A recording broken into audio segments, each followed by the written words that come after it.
একটা 56 বছরের schedule caste মহিলাকে মাঝরাত্রে মেরে দিল রথিকান্ত আড়ি, তার বদলা হবে না?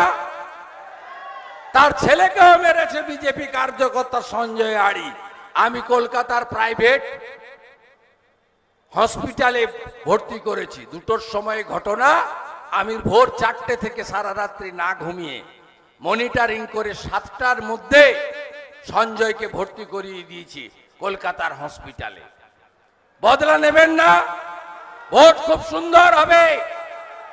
অলরেডি প্যারামিলিটারি ভাজা চাউলি কুমিরদায় ঢুকে গেছে, আজকে রাত্রির পরে আরো ঢুকবে, কালকের পরে ছাউনি হবে, বুথে বুথে প্যারামিলিটারি, সব অঞ্চলে কুইক রেসপন্স টিম।